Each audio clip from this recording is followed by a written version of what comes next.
Good morning everyone. This is Poonam here, your SSC teacher from Vishya School Una. Dear students, we are doing the revision of chapter 1 Resources and Development. And today we will continue with the topic Land Resources. So students, land के ऊपर हम लोग different type की जो activities हैं वो perform करते हैं. लैंड सपोर्ट करती है नेचुरल वेजिटेशन को, वाइल्ड लाइफ को, ह्यूमन लाइफ को, इकोनॉमिक एक्टिविटीज़ को, ट्रांसपोर्ट, कम्युनिकेशन सिस्टम. लैंड बहुत इंपॉर्टेंट है. तो land is an asset to us. तो इंडिया में अगर हम लोग लैंड की डिवीजन देखेंगे तो वो डिवाइड है 3 पार्ट्स में. कौन कौन से 3 पार्ट्स हैं वो? प्लेन्स, माउंटेन्स और प्लेट्यूज. प्लेन में जो पार्ट है that is 43% of the land area is plain, जो प्रोवाइड करता है बहुत सारी facilities like agriculture and industry. Second है माउंटेन्स. माउंटेन्स 30% एरिया कवर करते हैं टोटल हमारी कंट्री का, और टूरिज्म जैसी जो एक्टिविटीज है उसको भी ये इंक्रीज करती है. और थर्ड है प्लेट्यूज. प्लेट्यूज 27% एरिया कवर करते हैं हमारी कंट्री का. इसमें बहुत सारे रिच रिजर्व्स हैं मिनरल्स के, फॉसिल फ्यूल्स के और फॉरेस्ट के. तो ये हमारे लैंड रिसोर्सेज हैं. Next topic is land utilisation. हम लोग लैंड का यूटिलाइजेशन कैसे करते हैं? लैंड रिसोर्सेज जो होते हैं, land resources are used for the following purposes. कौन कौन से पर्पस हैं वो? फॉरेस्ट के लिए यूज़ होती है, और land not available for cultivation, जो कल्टीवेशन के लिए अवेलेबल नहीं है. 2 टाइप की लैंड है, बैरन एंड वेस्ट लैंड, जो वेस्ट पड़ी है जिसके ऊपर ना तो हम एग्रीकल्चर कर रहे हैं ना ही उसका कोई यूज़ कर रहे हैं. और बी है land put to non agricultural uses, जैसे कि बाकी कामों के लिए हम लोग यूज़ कर रहे हैं, बिल्डिंग्स के लिए, रोड्स के लिए, फैक्ट्रीज के लिए. और थर्ड इसकी यूटिलाइजेशन है other uncultivated land excluding fallow land. कुछ पार्ट लैंड के और भी हैं जो अनकल्टिवेटेड हैं, जैसे कि परमानेंट पेस्चर्स हैं, ग्रेजिंग लैंड है, और land under miscellaneous tree crops groups, culturable waste land. ये फैलो लैंड भी 2 टाइप्स की है, एक तो है करंट फैलो और दूसरी है अदर देन करंट फैलो. तो करंट फैलो है जो लेफ्ट विदाउट कल्टीवेशन फॉर 1 और लेस देन 1 एग्रीकल्चरल ईयर, कि या तो 1 साल के लिए या फिर उससे कम टाइम के लिए उसको कल्टीवेशन के बिना छोड़ दिया गया है. और other than current fallow means left uncultivated for the past 1 to 5 agricultural years, जिसको 1 से लेके 5 सालों तक बिना कल्टीवेशन के छोड़ दिया गया है. और लास्ट है net sown area. Area sown more than once in an agricultural year plus net sown area is known as gross cropped area. The use of land is determined both by physical factors such as topography, climate, soil types, as well as human factors such as population density, technological capacity and culture and tradition etc. तो land use जो है India में जो pattern है वो बहुत सारी चीज़ों पे डिपेंड करता है, जैसे टोपोग्राफी कैसी है, प्लेन है वो या माउंटेन्स हैं, क्लाइमेट कैसा है, ठीक है, इन सब चीज़ों पे. Total geography area of India is 3.28 million square kilometer. Land use data, however, is available only for 93% of total area because the land use reporting for the most of the northeast states except Assam has not been done fully. Total area India का 3.28 million square kilometres है, but हम लोग total area का 93% ही हमारे पास available है, बाकी की हमारे पास रिपोर्टिंग नहीं है. नेक्स्ट टॉपिक है लैंड डिग्रेडेशन. तो जो डिग्रेडेड लैंड इन इंडिया है वो 130 मिलियन हेक्टेयर्स है. 28% तो जो फॉरेस्ट ने डिग्रेडेड की हुई है जो एरिया है हमारा, 56% वाटर इरोडेड एरिया है, और 16% affected by saline and alkalines deposits. So student, soil जो है वो हमारे लिए it is working as a resource. तो ये एक रिसोर्स की तरह काम कर रही है. Most important renewable natural resource है सॉयल. सॉयल प्लांट्स की ग्रोथ में काम आती है. सॉयल को फॉर्म होने में मिलियंस ऑफ ईयर्स लग जाते हैं, तो ये हमारे बहुत काम आती है. जो फैक्टर्स हैं सॉयल को इफेक्ट करते हैं, जैसे कि soil formation, colour, thickness, texture, age, chemical, physical properties. तो सॉयल जो इंडिया के है उसको हम लोग अलग अलग टाइप्स में डिवाइड करते हैं. So here we will study about classification of soil. Students, soil is of 6 types: alluvial soil, red soil, black soil, laterite soil, desert soil and mountain soil. We will study about all these types. First we will start with alluvial soil. Alluvial soil is the most fertile and widespread soil found in India. सबसे ज़्यादा fertile कौन सी soil है? Alluvial soil. It is formed due to the deposition of fine silt called alluvium by the rivers. तो किस तरह से होती है इसकी फॉर्मेशन? जो डिपॉजिट्स होते हैं फाइन सिल्ट के, जिसको हम लोग एलुवियम कहते हैं, जो रिवर्स लेके आती हैं. It is found in the northern plains, Gujarat plains and the coastal plains. तो हम लोग नॉर्दर्न प्लेन्स में इसे देखते हैं, गुजरात प्लेन्स में और कोस्टल प्लेन्स में. It consist of sand, silt and clay. It is divided into khadar and bangar, new alluvium and old alluvium. And last is it contains soil nutrients such as potash, phosphoric acid and lime. So it is fertile and good for the growth of sugarcane, rice, wheat and pulses. So these all are the features of alluvial soil. Sometimes 5 marks question can come on this topic ki write the 5 features of alluvial soil. So you can write these one. One more important topic is also here, that is difference between khadar and bhangar. तो भांगर और खादर में difference आप लोग देख सकते हैं यहाँ पे. Bhangar is the largest part of the northern plains and is composed of the oldest alluvial soil. The flood plains formed by younger alluvium are called Khadar. Bhangar, second point, they lie above the flood plains. They resemble terraces. और खादर के बारे में, the soil in this region is renewed every year and is highly fertile. Bhangar, the soil of this region is locally known as Kankar and is composed of calcareous deposits. And Khadar, this region is very suitable for intensive agricultural activities.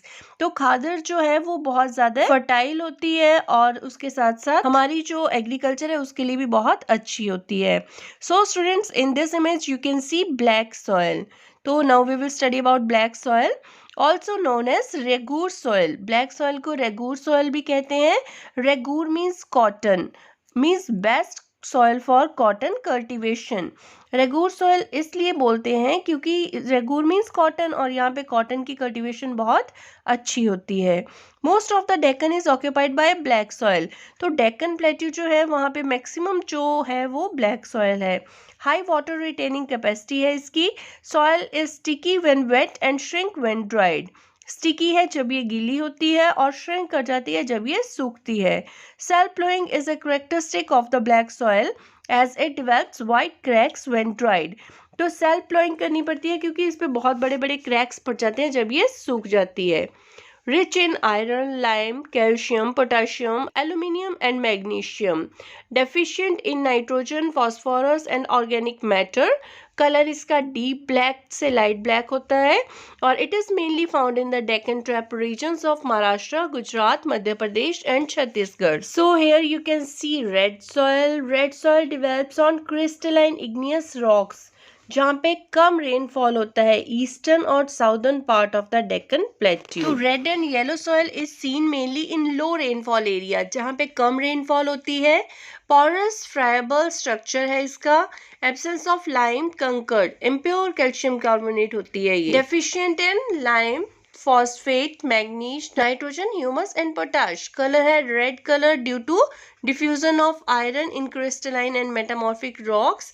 The lower layer is reddish yellow और yellow. तो red yellow color की होती है. Texture कैसा है? Sandy to clay and loamy. Wheat, cotton, pulses, tobacco, oil seeds, potato etc. are cultivated here. तो ये कहाँ पे पाई जाती है?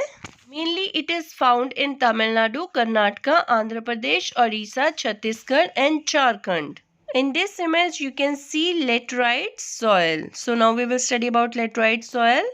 Laterite का जो नेम लिया गया है लैटिन वर्ड लेटर से लिया गया है जिसका मीनिंग है brick. Become so soft when wet and so hard when dry. Found in the areas of high temperature and high rainfall. Formed as a result of high leaching due to rainfall.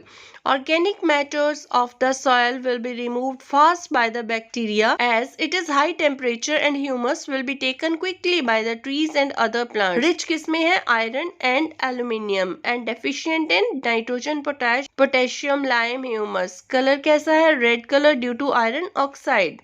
Rice, ragi, sugarcane and cashew nuts are cultivated mainly It is good for the cultivation of tea, coffee and cashew nut. It is found in Kerala, Karnataka, Tamil Nadu, Madhya Pradesh, Orissa and Assam. Next we will study about arid soil. Arid means very dry, बहुत ज़्यादा dry हो और बिना moisture के हो, उसको हम लोग arid soil कहते हैं. Seen under arid and semi-arid conditions, deposited mainly by wind activities. High salt content है इसमें, lack of moisture and humus है. Conquered or impure calcium carbonate content is high, which restricted the infiltration of water. Texture sandy है, color red to brown है, found in western Rajasthan. Next we will study about forest soil. Forest soils are formed in the forest areas where sufficient rainfall is available. तो rainfall काफ़ी ज़्यादा होना चाहिए इसके लिए. The soils vary in structure and texture depending on the mountain environment where they are formed. तो mountain area कैसा है, वहाँ पे एनवायरनमेंट कैसा, उस पर भी डिपेंड करता है. They are loamy and silty और valley sides and coarse grained in the upper slopes. In the snow-bound areas of the Himalayas, they experience denudation and are acidic with low humus content. The soils found in the lower valleys are fertile. ये कुछ characteristics है forest soil की. So next topic is soil erosion and soil conservation. Removal of topsoil from one place to another by natural agencies is called soil erosion. Topsoil का अपने place को छोड़ देना या एक place से दूसरे place पे चले जाना soil erosion कहलाता है. It is caused by running water and wind. Deforestation, overgrazing, unscientific agricultural practices are responsible for large-scale soil erosion. Two types गली इरोजन एंड शीट इरोजन. तो जो बहुत सारी चीज़ें हैं जो रिस्पॉन्सिबल है सॉयल इरोजन के लिए, एक तो रनिंग वाटर और विंड हो गया, और उसके साथ साथ डिफॉरेस्टेशन हो रही है, ओवर ग्रेजिंग हो रही है, गलत तरीके से एग्रीकल्चरल प्रैक्टिसेस हो रही हैं. तो ये सब भी सॉयल इरोजन के लिए रिस्पॉन्सिबल हैं. So see, gully erosion is also a term. The rainwater when moves down on an uneven land scoops away the soil and form deep channel called gullies.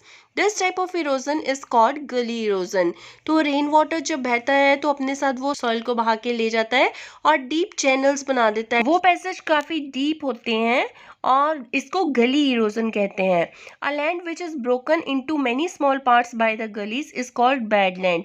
अब वो जो गलीज बनती हैं, वो जो नालियाँ बन जाती हैं, उसको बैड लैंड कहते हैं क्योंकि वो कल्टीवेशन के लायक नहीं रहती हैं. A bad land is unfit for cultivation and for other economic activities. तो ना तो उसके ऊपर कल्टीवेशन हो सकती है और ना ही बाकी की इकोनॉमिक एक्टिविटीज़ हो सकती हैं. Next you can see in this image some gullies are here. So students, यहाँ पे आप लोग देख सकते हैं कि किस तरह लैंड के बीच में डीप चैनल्स बन गए हैं, डीप पैसेजेस बना दिए गए हैं. यहाँ पे लैंड एग्रीकल्चर के लिए प्रॉपरली यूज नहीं हो पाती है. So here are given some soil conservation measures. First is contour ploughing. Plowing along the contour lines can decelerate the flow of water down the slopes. अब ये contour line कौन सी है? A line on a map joining places of equal height, जो equal height वाले places को match करती हैं. तो इस तरह से वाटर के फ्लो को हम लोग कम कर सकते हैं. Second is terrace farming. यहाँ पे आप लोग देख सकते हैं मेनली ये माउंटेन एरियाज में होती है. Steps can be cut out on the slopes making terrace cultivation restrict soil erosion. तो इस तरह की कल्टीवेशन से भी क्या होता है, जो सॉइल इरोजन है वो कम होता है. Third is strip cropping. Large fields are divided into strips. Strips of grass are left to grow between the crops. This breaks up the force of the wind. This method is called strip cropping. तो आप लोग यहाँ पे इस image में देख सकते हो बहुत बड़े बड़े फील्ड्स हैं जिसको स्ट्रिप्स में डिवाइड किया गया है. तो जहाँ पे एक साइड आप देख सकते हैं क्रॉप है यहाँ पे और बीच में ग्रास की स्ट्रिप्स लगा दी गई हैं. तो ये जो विंड की फोर्स है उसको कम करती हैं. इस मेथड को स्ट्रिप क्रॉपिंग कहा जाता है. और next is shelter bed. Planting lines of trees to create shelter देने के लिए जो ट्रीज की लाइंस है उसको फील्ड के अंदर लगा देना चाहिए. So these are some methods of soil conservation. तो with this topic we have completed our chapter and in our next video we will discuss map series of this chapter. Thank you. Have a nice day.